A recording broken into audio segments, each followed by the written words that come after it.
جزاک اللہ بھائی، اللہ تعالیٰ آپ کو اور فہم و فراست عطا فرمائے۔ آپ کے ہر بیان سے ہمیں کوئی نہ کوئی ایمان عقیدے کی مضبوطی کے دلائل ملتے ہیں۔ بڑا زبردست لفظ استعمال کیا ہے آپ نے اس بیان کے اندر کہ انہوں نے سجدہ شکر کو سجدہ تعظیمی بنا کے بہت بڑی گیم کھیلی ہے۔ یہ بہت بڑی گیم کھیلی کی، یہ صحیح بات ہے آپ کی۔ اور پیچھے ابلیس ہے، اور میرے بھائیوں یہ بھی ذہن رکھو یہ آخری امت ہے۔ کم و بیش 1,24,000 پیغمبر، کم و بیش قوموں پر قومیں آئیں، اور یہ آخری قوم ہے۔ تو آپ اس اینگل سے بھی ذرا سوچو میرے بھائیوں کہ اس ابلیس کا کتنا تجربہ ہے انسانوں کو گمراہ کرنے کا۔ اس نے مہلت مانگی تھی، اور اللہ تعالیٰ نے شاہانہ انداز سے اس کو مہلت دی ہے، اور دائیں سے بائیں سے آگے سے پیچھے سے ہر طرف سے اس کو آنے کا موقع دیا ہے۔ تو یہاں یہ بہت بڑی گیم اس نے کھیلی ہے، اور ان کو اسی طرح دھوکا لگا ہے جس طرح قادیانیوں کو لگا، جس طرح شیعوں کو لگا، جس طرح اہل حدیثوں کو، دیوبندیوں کو، بریلویوں کو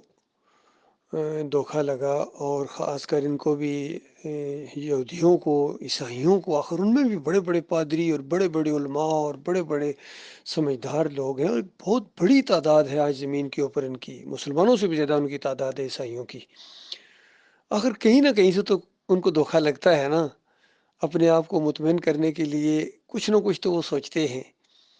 اور جان لگا رہے ہیں، مال لگا رہے ہیں، جانیں دے رہے ہیں اپنے اپنے موقف کے اوپر، اپنے اپنے عقیدے کے لیے۔ بالکل یہی معاملہ ہوا ہے ان کے ساتھ، محمد حنیف صاحب کے ساتھ، منور سلطان کے ساتھ،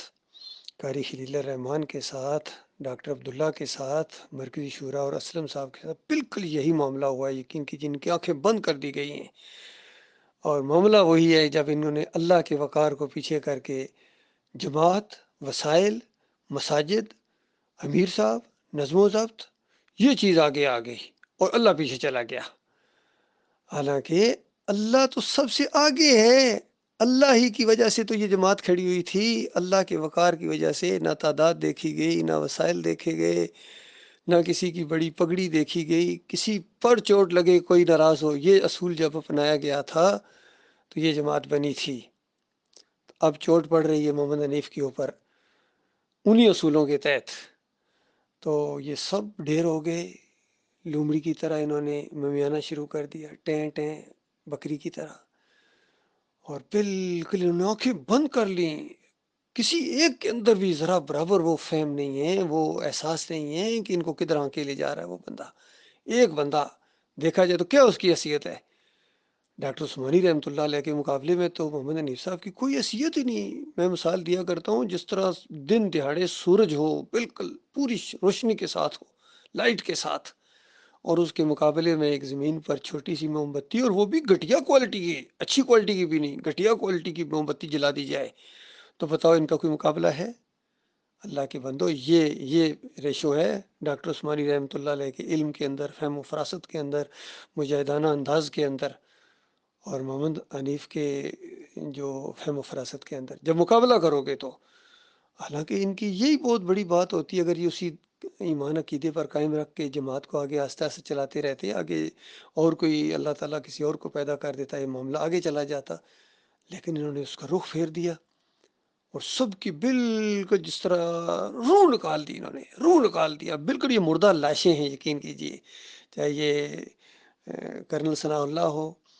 جو اسی شرکی عقیدے پر مر گیا، یا حکیم رمضان ہو اسی شرکی عقیدے پر مر گیا، حافظ عزیز ہو جو وہاں کیا نام ہے خالد عزیز، یا اور جتنے، خود ان کی اپنی بیوی اسی شرکی عقیدے پر مر گئی، کتنوں کو جہنم کے اندر پہنچا دیا انہوں نے، باقی بالکل ریڈی ہیں، جو مرتا جا رہا آگ میں، جو مرتا جا رہا آگ میں، کیونکہ اس شرک کو معمولی چیز نہ سمجھی جائے،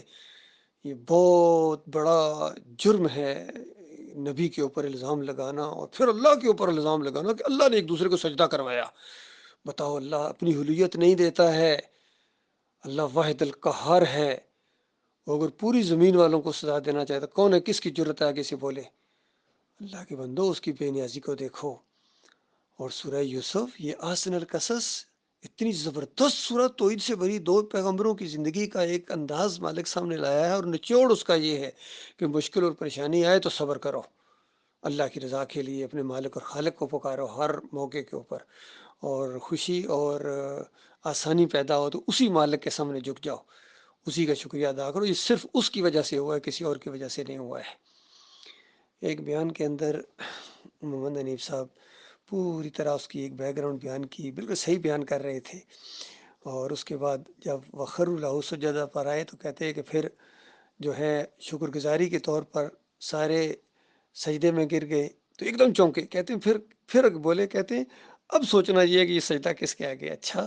یہاں شیطان کا وار ہوا ان کے اوپر، حالانکہ پورا جو بیک گراؤنڈ بیان کی تھی پوری طرح سجدہ شکر پر لا رہے تھے، اور ان کے منہ سے بھی یہ نکلا کہ سجدہ شکر اور شکر گزاری کے طور پر سارے کے سارے سجدے میں گر گئے۔ کہتے ہیں اب پھر سوچنا یہ ہے کہ یہاں سوال پیدا ہوتا ہے کہ یہ سجدہ کس کے آگے تھا، وہاں اس کا رخ پھر یوسف علیہ السلام کی طرف پھیر دیا۔ یہ پوری طرح ہمیں محسوس ہو رہا ہے کہ ان کے اوپر شیطان کا وار ہوا ہے، اور اب انہوں نے اپنی انا کا مسئلہ بنا لیا، ضد میں آ گئے۔ اصل میں یہ ایک ایسا ماحول ہو گیا کہ اس دلدل میں پھنستے چلے جا رہے ہیں، تو اب زندگی کی آخری سانس لے رہے ہیں، تب بھی یہ توبہ کرنے کے لیے تیار نہیں ہے، اور پیچھے چلنے والے بھی آنکھیں بند کر دی انہوں نے، یقین کیجئے۔ اور پوری طرح ان میں، اور جس طرح بریلویوں میں، دیوبندیوں میں، اہل حدیثوں میں اب کوئی فرق نہیں رہا ہے۔ اللہ کے بندو غور کرو، کیا جماعت اس لیے بنائی تھی کہ اللہ کا مقابلہ کیا جائے گا؟ جب تھوڑے وسائل مل جائیں گے، تھوڑی تعداد بڑھ جائے گی، تو اس وقت اللہ کا مقابلہ کرو گے؟ اس لیے جماعت بنائی تھی، اس لیے امیر بنایا تھا کہ اللہ کا مقابلہ کریں گے؟ تو ہمارے نزدیک تو اللہ کی بات آ گئی ہے بھائی، قرآن کا عقیدہ جو جس طریقے سے آیا اسی طرح مانو۔ قرآن میں بالکل صاف آ گیا کہ یوسف علیہ السلام نے خواب اپنے والد صاحب کو بتایا، 6 نمبر آیت کے اندر یعقوب علیہ السلام نے اس کی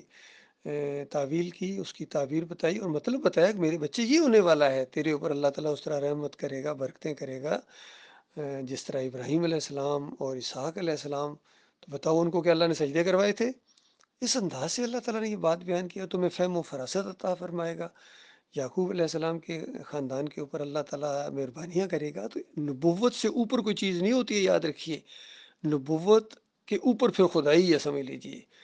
رسول اور نبوت یہ انسانوں میں سب سے بلند مقام ہے، اس سے اوپر کچھ نہیں اللہ تعالیٰ دیتا ہے۔ کسی کی بندگی کی وجہ سے، کسی کی بہت زیادہ فرما برداری کی وجہ سے اللہ تعالیٰ اس کو اللہ نہیں بنا دیتا ہے، اس کو سجدے نہیں کروانا شروع کر دیتا ہے۔ یہ شرک ہے اللہ کے بندو، اس کو توبہ کرو۔ اسی لیے ڈاکٹر مسعود الدین عثمانی رحمۃ اللہ علیہ کا فتویٰ ہے کہ جس کے عقیدے کے اندر خرابی ہوتی ہے وہ اس طرح تفسیر کرتا ہے۔ بڑا زبردست جچے تلے الفاظ کے اوپر اللہ کے اس بندے نے یہ فتویٰ دیا ہے۔ یہ نہیں کہا کہ جو یوسف علیہ السلام کو سجدہ مانتا ہے، ڈاکٹر صاحب نے کہا جو اس طرح تفسیر کرتا ہے، مفسر کے اوپر فتویٰ لگایا ڈاکٹر عثمانی رحمۃ اللہ علیہ نے، کہ جو اس طرح تفسیر کرتا ہے کہ یوسف علیہ السلام کو سجدہ ہوا ہے، اس کا ایمان خراب ہے۔ اور پھر اس کی مزید چلاکی بھی بتائی کہ اصل میں آگے اپنے مریدوں سے، اپنے مقلدین سے بندگی کروانا چاہتا ہے۔ آج یہ سارے محمد حنیف کی بندگی کر رہے ہیں، ان کی بات ماننا اللہ کے مقابلے میں ان کو رب ماننا ہے، اور ان کی بندگی ہے، اور وہ اس کو انجوائے کر رہے ہیں، خوش ہو رہے ہیں۔ تو یہ معاملہ ہے اللہ کے بندو، یہ چند دنوں کا معاملہ ہے، موت آئے گی، مرنے کے ساتھ آگ میں اتر جاؤ گے۔